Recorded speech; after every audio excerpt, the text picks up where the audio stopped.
Hello my dear students, मैं commerce वाले गुरुजी। हम कर रहे हैं वित्तीय लेखांकन, financial accounting BCom first year के लिए, हिंदी मीडियम स्टूडेंट्स के लिए। इंग्लिश मीडियम के लिए अलग से एक प्लेलिस्ट बनी हुई है, तो आप जाके चेक कर सकते हैं। हिंदी के अंदर ये लेक्चर नंबर हमारा सेकंड है, यानी कि एक लेक्चर हम पहले ही अपलोड कर चुके हैं। उसके अंदर हमने लेखांकन के एक परिचय के बारे में आपको बताया था। आज के लेक्चर के अंदर जो हम करने वाले हैं वो भी बता देते हैं आपको। आज के लेक्चर में हम करने वाले हैं लेखांकन की आधारभूत अवधारणाएं एवं संकल्पनाएं, यानी कि basic accounting concept and postulates. तो क्या अवधारणा है, क्या संकल्पनाएं हैं, आइए करते हैं। अवधारणाओं का तात्पर्य उन मूलभूत विचारों से है। अवधारणाएं मतलब क्या है? मूलभूत विचार, ओके, जिन पर किसी भी विषय का संपूर्ण ढांचा टिका होता है। संपूर्ण विषय का ढांचा किसी न किसी मूलभूत विचारों पे टिका होता है। वो मूलभूत विचार जो होते हैं वही आगे जाके अवधारणा का रूप लेते हैं, जिन्हें प्रमाणित करने की आवश्यकता नहीं रहती। ऐसे सिद्धांत जो मूलभूत हैं, है ना, बेस है। जैसे एक बिल्डिंग जो होती है ना, वो एक नींव जो होती है उसके ऊपर टिकी हुई होती है। पूरी की पूरी बिल्डिंग, नींव जितनी स्ट्रांग होती है बिल्डिंग भी उतनी मजबूत होती है। तो सेम वैसा ही मूलभूत विचार हैं, इसके ऊपर ही जो है पूरा का पूरा एक सब्जेक्ट का ढांचा टिका हुआ होता है। ठीक है, इन्हें प्रमाणित करने की आवश्यकता नहीं होती है, ये पहले से ही प्रमाणित होते हैं। लेखांकन अवधारणाएं वे स्वयं सिद्ध आवश्यकताएं या मान्यताएं हैं, आवश्यक मान्यताएं हैं जिनके आधार पर लेखांकन सिद्धांतों का निर्माण हुआ। जो अकाउंटिंग प्रिंसिपल हैं, लेखांकन सिद्धांत जो होते हैं ना, जिसको हम अकाउंटिंग स्टैंडर्ड बोल सकते हैं, लेखांकन मानक बोलते हैं। नेक्स्ट लेक्चर पूरा का पूरा लेक्चर नंबर 3 अकाउंटिंग स्टैंडर्ड के ऊपर आएगा। उसमें इंड एस IFRS भी हम कवर करेंगे। ओके, तो लेखांकन सिद्धांत जो है ना, जितने भी अकाउंटिंग स्टैंडर्ड वगैरह बनाए गए हैं वो किसके आधार पर बनाए गए हैं? वो बनाए गए हैं इन मान्यताओं के आधार पर। जो लेखांकन मान्यताएं हैं उनके आधार पर उन लेखांकन सिद्धांतों का प्रतिपादन हुआ है। तो लेखांकन मान्यताएं बहुत इंपॉर्टेंट हैं, उन्हीं के बेस पे आगे सारे प्रिंसिपल बनाए गए हैं अकाउंटिंग के। तो ये कौन कौन सी मान्यताएं हैं, आइए हम पढ़ते हैं। इसमें सबसे फर्स्ट है पृथक अस्तित्व अवधारणा, सेपरेट एंटिटी कॉन्सेप्ट बोलते हैं इसको। ये अवधारणा ये बोलती है, 11th क्लास में आपने पढ़ी होगी, सब बेसिक है ये, है ना। इसके बिना अकाउंटेंसी समझ ही नहीं आ सकती कभी भी। कोई भी अकाउंटिंग एंट्रीज इसके बिना कैसे सही हो सकती? पृथक अस्तित्व अवधारणा ये मानती है कि जो व्यापार है वो अलग है और व्यापारी अलग है, दोनों पृथक है, दोनों को मिक्स नहीं किया जा सकता। व्यापार बिल्कुल अलग है, एक सेपरेट एंटिटी होती है, और उसका जो व्यापारी है वो बिल्कुल अलग होता है, वो व्यक्तिगत रूप से बिल्कुल व्यापार से अलग होता है। इसीलिए जब व्यापार का स्वामी व्यापार के अंदर पैसा लगाता है तो उसको पूंजी बोला जाता है, और पूंजी को व्यापार की बैलेंस शीट के अंदर लायबिलिटी साइड में दिखाया जाता है। तो अगर दोनों एक होते ना, तो व्यापार द्वारा लगाई गई पूंजी, व्यापारी द्वारा, बिजनेसमैन द्वारा लगाई गई पूंजी, कैपिटल, व्यापार की लायबिलिटी नहीं होती। वो लायबिलिटी क्यों होती है? वो इस अवधारणा की वजह से होती है, जिसका नाम है पृथक अस्तित्व अवधारणा। तो व्यापार अलग है, व्यापारी अलग है, बोथ आर सेपरेट, दोनों पृथक पृथक हैं। और हम जो अकाउंटिंग करते हैं व्यापार के लिए करते हैं, तो अकाउंटिंग करते टाइम अपने आप को व्यापार समझना है, ना कि व्यापारी। ओके, नेक्स्ट आती है मुद्रा माप संबंधी अवधारणा, या मुद्रा मापांकन अवधारणा भी बोलते हैं, मनी मेजरमेंट कॉन्सेप्ट भी बोलते हैं। यह अवधारणा ये बताती है कि केवल उन्हीं व्यवहारों का या केवल उन्हीं लेन देनों का, उन्हीं ट्रांजैक्शंस का लेखा किया जाना चाहिए जिसे वित्तीय रूप से प्रकट किया जा सके, यानी कि जिसे मुद्रा में मापा जा सके। अगर ऐसे व्यवहार जिन्हें मुद्रा में नहीं मापा जा सकता, उनकी अकाउंटिंग नहीं की जा सकती। जैसे हमारे कर्मचारी जो है बहुत वफादार है, क्या इस चीज़ को मुद्रा में मापा जा सकता है? नहीं मापा जा सकता, तो इसीलिए इसकी अकाउंटिंग नहीं हो सकती। नेक्स्ट जो है अवधारणा है वो भी बहुत अच्छी है, वो है निरंतरता की अवधारणा। निरंतरता की अवधारणा ये बताती है कि व्यापार जो है वो कंटिन्यू, निरंतर, सतत रूप से चलता रहेगा। कोई भी व्यक्ति जब व्यापार स्टार्ट करता है तो ये सोच के थोड़ी करता है कि इसको थोड़े टाइम में बंद कर दूंगा। वो हमेशा सोचता है कि इसको लंबे टाइम तक चलाना है। तो निरंतर चालू रखने वाली संस्था माना जाता है कि दीर्घ काल तक जो है ये व्यापार चलेगा। इसीलिए जो भूमि, भवन, प्लांट, मशीन जो है वो स्थायी संपत्तियां इसीलिए खरीदता है। ओके, ठीक है। यदि व्यवसाय दीर्घकाल तक जारी रखने का उद्देश्य न होता तो हम स्थायी संपत्तियां खरीदने की बजाय किराए पर ले लेते। ये एक तर्क दिया है, लंबे टाइम तक चलाना है तभी तो भवन, मशीन वगैरह हम खरीदते हैं। अगर 2 दिन में, 10 दिन में, महीने में बंद करना है तो रेंट पे ले लेते। ओके, नेक्स्ट आती है आपकी अवधारणा, वह द्विपक्षीय अवधारणा। द्विपक्षीय अवधारणा मतलब वही आपकी डबल एंट्री सिस्टम जिसको बोलते हैं, है ना। ये अवधारणा ये मानती है कि व्यापार के अंदर जितनी भी वित्तीय व्यवहार होते हैं, वित्तीय व्यवहार कौन से होते हैं, जिन्हें मुद्रा में मापा जा सकता है, यानी कि जो भी घटनाएं होती है, जो भी व्यवहार होते हैं, है ना, जिनका हम लेखांकन करते हैं, उनका प्रभाव जो है 2 या 2 से अधिक खातों पर पड़ता है। कहने का मतलब कोई भी ट्रांजैक्शन होता है वह 2 पक्षों को प्रभावित करता है, उससे हमेशा 2 पक्ष प्रभावित होते हैं, है ना। कितने पक्ष प्रभावित होते हैं? 2। एक पक्ष को डेबिट किया जाता है तो एक पक्ष को क्रेडिट किया जाता है। ओके, इसे लेखांकन समीकरण नाम से भी जाना जाता है। अकाउंटिंग इक्वेशन जो क्लास 11th के अंदर हम पढ़ते हैं, है ना, कौन सी याद है?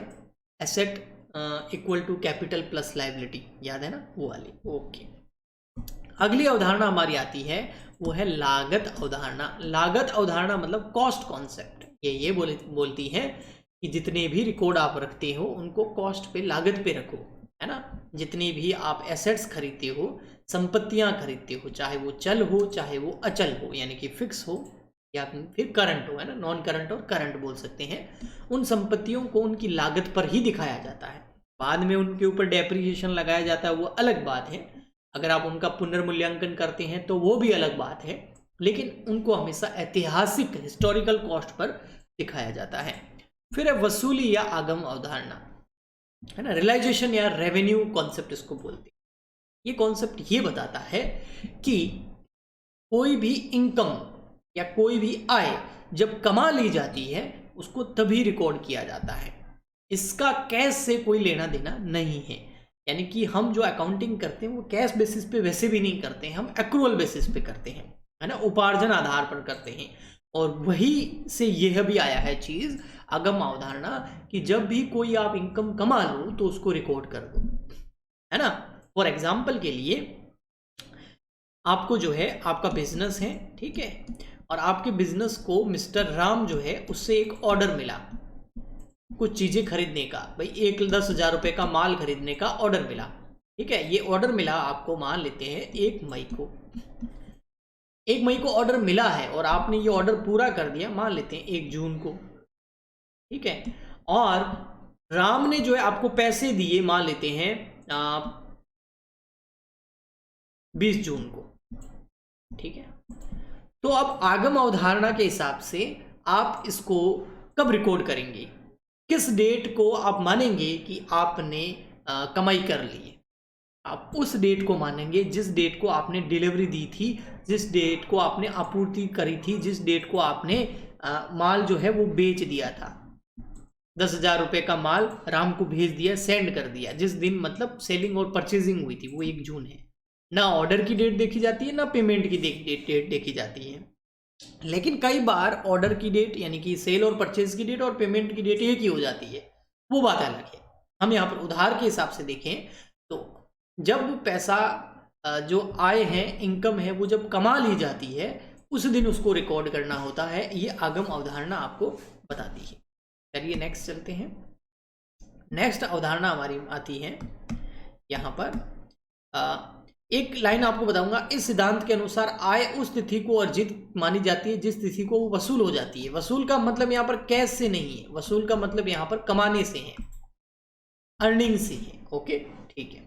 नेक्स्ट है आय व्यय के मिलान की अवधारणा। यह अवधारणा यह बताती है कि जिस ईयर से संबंधित आपकी इनकम है उसी ईयर से संबंधित आपके उससे रिलेटेड खर्चे होने चाहिए, है ना। जिस समय आपने कमाई करी है उसके खर्चे उसी समय में दिखाए जाने चाहिए। आय व्यय मिलान की अवधारणा यही बोलती है। यानी कि जो खर्चा जिस आय से संबंधित है उसको उसी आय के साथ में दिखाना चाहिए, है ना। जैसे आपने बिक्री करी है 1 लाख रुपए की, अब बिक्री ऐसे तो हुई नहीं होगी, उसके लिए आपने एम्प्लॉय रखे होंगे, बहुत सारे खर्चे हुए होंगे, है ना।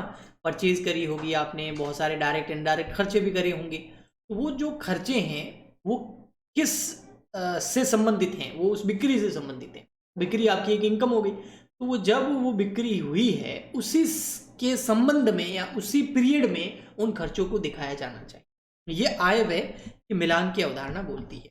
नेक्स्ट आती है आपकी उपार्जन अवधारणा, जिसको एक्रूड इनकम भी बोलते हैं। सबसे इंपॉर्टेंट यही है, सारी जनरल एंट्रियों का बेस यही है।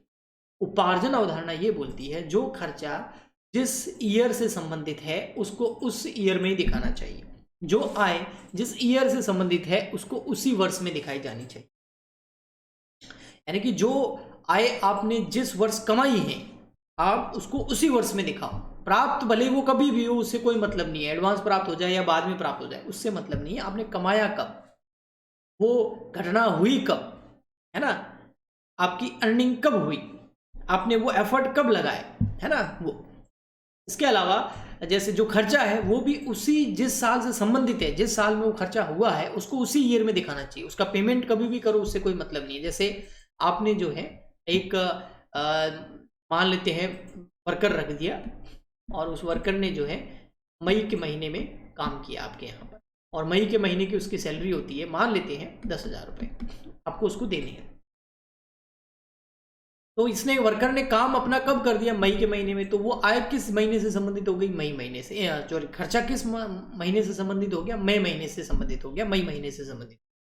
यानी कि आप भले ही आप वो सैलरी जून जुलाई अगस्त सितंबर अक्टूबर नवंबर दिसंबर कभी भी दे रहे हो, लेकिन वो खर्चा तो मई महीने से संबंधित है। ऐसे कैसे, अगर महीना ना लेके हम ईयर वाइज अगर देखते हैं तो मान लेते हैं एक वर्कर है और उसको आपने रखा था 2021 वाले वर्ष के अंदर, और 2021 में उसने आपके यहाँ काम कर दिया, तो आपका खर्चा हो चुका है। भले ही आप उसको पेमेंट 2020 में कर दो पहले, या 2023 में कर दो, 22 में कर दो, लेकिन वो रिकॉर्ड कौन से साल में किया जाएगा, 2021 में। ये बोलती है उपार्जन अवधारणा। फिर है लेखा अवधि अवधारणा। लेखा अवधि अवधारणा जो होती है वो आपको वित्त वर्ष के बारे में बताती है, और जितना भी इस दुनिया के अंदर लेखा किया जाता है उसकी अवधि 1 वर्ष की ली जाती है। वो इसलिए ली जाती है ताकि उनका जो जितने भी लेखे रख रही है कंपनियां, उनकी तुलना आसानी से की जा सके, है ना। उनकी जो है अनुसंधान रिसर्च आसानी से की जा सके कि कंपनी ग्रोथ कर रही है या क्या चल रहा है। एक 12 महीने की अवधि का पीरियड लिया जाता है जिसको 1 वर्ष की अवधि बोला जाता है, और ये 2 तरीके से हो सकता है। इसके अंदर एक तो कैलेंडर ईयर होता है, कैलेंडर ईयर ना, कैलेंडर वर्ष। कैलेंडर वर्ष जो है वो 1 जनवरी में स्टार्ट होता है और 31 दिसंबर को खत्म हो जाता है उसी साल में। जैसे 1 जनवरी 2021 में स्टार्ट हुआ और 31 दिसंबर 2021 में कैलेंडर ईयर समाप्त हो गया। तो कुछ जो व्यापार है वो इस ईयर को फॉलो करते हैं, बट अधिकतर की बात करूं हमारे इंडिया की तो वो वित्तीय वर्ष को फॉलो करती है। वित्तीय वर्ष क्या होता है, फाइनेंशियल ईयर। वो 1 अप्रैल मान लेते हैं 2021 को स्टार्ट हुआ है तो वो 31 मार्च 2022 में जाके कंप्लीट होगा, 2022 में, ये वित्तीय वर्ष। तो लेखांकन 1 वर्ष की अवधि का होता है ताकि तुलना अच्छे से की जा सके कंपनियों के बीच में, और ये 1 वर्ष की अवधि यानी कि 12 महीने की अवधि कैलेंडर ईयर के हिसाब से भी हो सकती है और वित्त वर्ष के हिसाब से भी हो सकती है, लेकिन इंडिया में वित्तीय वर्ष ही अप्लाई होता है। आपको क्वेश्चन में कौन सा दे रखा है वो डिपेंड करता है क्वेश्चन की इंफॉर्मेशन के ऊपर। तो ये कुछ लेखांकन की अवधारणाएं थी। आने वाले वीडियो के अंदर हम और आगे इसको बढ़ाएंगे। आज के लिए इतना ही, मिलते हैं नेक्स्ट लेक्चर नंबर 3 के अंदर। अच्छा, जाते जाते एक चीज़ और, अगर कोई भी स्टूडेंट हमसे लाइव क्लासेस लेना चाहता है तो वो हमें इस नंबर पे कांटेक्ट कर सकता है। और लाइव क्लासेस जो है वो पेड है, वो फ्री नहीं है, ये पहले ही बता देता हूँ मैं आपको। इसके लिए आपको ऐप डाउनलोड करना पड़ेगा, उस ऐप का नाम है कॉमर्स वाले गुरुजी ऐप। तो इस ऐप पे आके आप हमसे लाइव क्लासेस और डिटेल के अंदर फुल कंप्लीट स्टडी बीकॉम की कर सकते हैं। तो YouTube पे हेल्प के लिए ऐसे वीडियो आपके लिए और आते रहेंगे। हम मिलते हैं नेक्स्ट वीडियो में। आज के लिए इतना ही, तब तक के लिए goodbye and thank you.